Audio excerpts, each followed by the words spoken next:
গোটেই ৰাতি থাকিব ৫৫০০ দিবা 5,500 কে দিবা নহলে 5,500 কে কাৰণ গোটেই ৰাতি থাকিব ন আৰু কামটো 3বাৰ হ'ব ছোৱালী বহুত আছে ৰাতিহে লগ পাবা তো মানে কি ৰাতিহে লগ কৰিব পাৰিম ৰাতি কেইটাত মানে এনেকে কামত লবা নে কিনো সেইটো কোৱা কামত আৰু ছোৱালী আছে তোমাক এতিয়া কাক লাগিব তুমি ফটো দিলে গম পাম মই ঠিক আছে তো মই মোৰে কথা ক'লে নেকি হ'ব তোমাৰ ফটো দিলেও কথা নাই তোমাকতো মই দেখা নাই ন আজিলৈকে নাম্বাৰটোহে পাইছো আছে ছোৱালী আছে বাৰু মই যাম আৰু লগৰ দুজনীক লৈ যাম কনফাৰ্মটো কবা শুনা মই কথা এটা কওঁ মই গেষ্ট হাউচৰ ৰুমৰ কথা পাতিলো হেৰি এইটো কি কয় তো মানে মই যাম আৰু এহেঁত দুজনীক লৈ যাম ন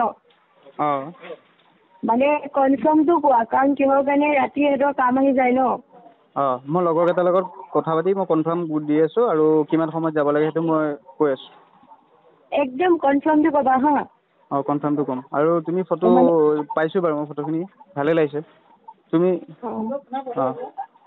ঠিক আছে মানে কনফাৰ্মটো অকল জলদি কবা কাৰণ সিহঁতক কামত পঠাব লাগে যে মহানগৰীত যৌনতাৰ ৰমৰমীয়া বেহা বহু অভিভাৱকে নিজৰ সন্তানক গুৱাহাটীলৈ পঢ়িবলৈ পঠিয়ায় কিন্তু সহজ ধনৰ লালসাত একাংশ যুৱতী নামি পৰিছে যৌনবৃত্তিত আৰু এই অধিকাংশ যুৱতী বা মহিলাই হৈছে বহু কম বয়সীয়া টকা দিলে মহানগৰীত নৈশ যাপনৰ বাবে যোগান ধৰে মন পচন্দৰ যুৱতী হোৱাটছআপত যুৱতীৰ ফটো দি কৰা হয় দৰদাম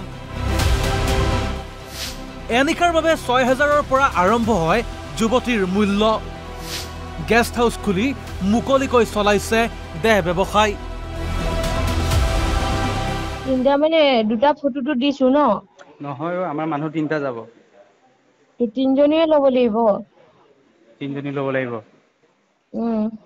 গেষ্ট হাউচটো কোনটো গেষ্ট হাউচটো জয়ানগৰ IIBM গলেদি গৈ পেলাই নেক্সি অফিচৰ অপজিট হয় নামটো কোৱা মই বিচাৰি থাকিব নোৱাৰো ন তাত গৈ পেলাই 32 হা হেল্ল' মই হোৱাটছএপত দি আছো গেষ্ট হাউচটোৰ নামটো আৰু তুমি ফটো মাৰি দিয়া গেষ্ট হাউচটো যুৱতীয়ে হোৱাটছআপত দিয়া অনুসৰি জয়ানগৰৰ বাপ্তিছ ইন নামৰ গেষ্ট হাউচত চলে যৌনতাৰ বেহা হাজৰিকা উপাধিৰ এজন ব্যক্তিয়ে যৌন বেহা চলাই অহাৰ অভিযোগ কামৰ প্ৰলোভনেৰে ৰাজ্যৰ বিভিন্ন প্ৰান্তৰ পৰা সুন্দৰী যুৱতীসকল আনি লিপ্ত কৰাইছে দেহ ব্যৱসায়ত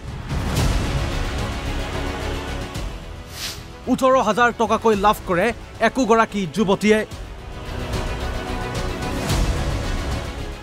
আৰক্ষী প্ৰশাসনক মেনেজ কৰি হাজৰিকাই এনেদৰে নিৰ্বিঘ্নে দেহ ব্যৱসায় চলাই যোৱাৰ গুৰুতৰ অভিযোগ শুনক কেনেদৰে দৰদাম কৰা হয় গ্ৰাহকৰ সৈতে ক'ত আছা এতিয়া মই গুৱাহাটী ৰুমতে আছো মই বেলতলাত থাকো ৱাইলেছত লগ পাব লাগিছিলে অলপ তুমি আছা ক'ত মইতো তোমালোকৰ ওচৰতে আছো বাৰু তোমাক কিবা কামৰ বিষয়ে কৈছিলে ন কামৰ বিষয়ে কৈছিলে তো মানে কি ৰাতিহে লগ কৰিব পাৰিম ৰাতি কেইটাত মানে এনেকে কামত লবা নে কিনো সেইটো কোৱা কামত আৰু ছোৱালী আছে তোমাক এতিয়া কাক লাগিব তুমি ফটো দিলে গম পাম মই ঠিক আছে তো মই মোৰে কথা ক'লে নেকি হ'ব তোমাৰ ফটো দিলেও কথা নাই তোমাকতো মই দেখা নাই ন আজিলৈকে নাম্বাৰটোহে পাইছো আছে ছোৱালী আছে বাৰু কিমান মান কোৱাচোন মোক কিমান তোমাৰ আমাৰ গেষ্ট হাউচত হলে কমতে কৰি দিব পাৰিম এনে তোমাৰ 6,000ত আহে আৰু এনে আমাৰ গেষ্ট হাউচ হলে কিবা এটা কমাই দিব পাৰিবা গেষ্ট হাউচ ক'ত আছে এইটো তুমি ৰুম লাগে নেকি ৰুম লাগে ঠিক আছে তুমি এটা কাম কৰা জয়ানগৰ যোৱা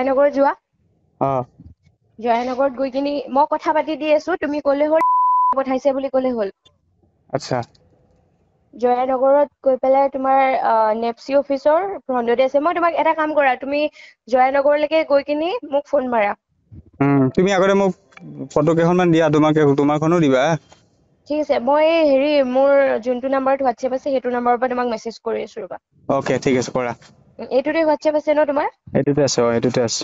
ঠিক আছে দিয়া। এনে কিমান মান হ'ব কোৱাচোন বাৰু, এনে কম বেছ কিবা নহয় নেকি? 5,500 কে দিবা নহ'লে। 5,500 কে? কাৰণ গোটেই ৰাতি থাকিব ন। আৰু কামটো 3বাৰ হ'ব। 3বাৰ? ঠিক আছে, তুমি মোক গেষ্ট হাউচৰ ফটো পঠাই দিয়াচোন। আৰু বৰষুণ দি আছে, যাব পৰা নাই মই। ৰাতি 8টাত গ'লে তোমাৰ ৰাতিপুৱা 6টাত আহিব। মানে 8টা বজাত আহে নেকি? 8টা বজাত। তোমালোকৰ কথা, তোমালোকে কেতিয়া মাতা। হেৰি 2টা দিছো, আৰু এটা দি দিওঁ ন? দি দিয়া, আৰু ফটো গেষ্ট হাউচৰ ফটো দিয়া।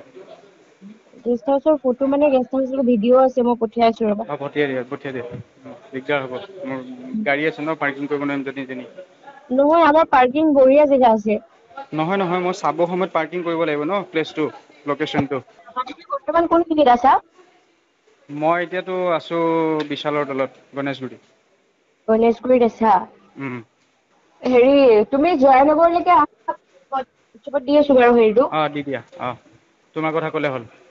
মই ৰুমৰ কথা কৈ থৈ দিম বাৰু। কেইটালৈকে? 3টা? দিনত হয় নেকি? দিনত নহয় নেকি? দিনত নাপাবা। দিনত নহয়? ৰাতি দিনত 8টা বজাৰ পৰা? 8টা বজাৰ পৰা তোমালোকে কেইটা বজাত মাতা সেইটো টাইমতে যাব, কিন্তু দিনত নেযায়। ঠিক আছে।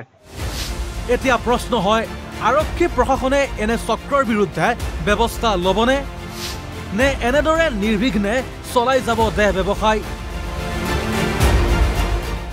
হাফিজুৰ ৰহমানৰ ৰিপৰ্ট, অসম লাইভ 24।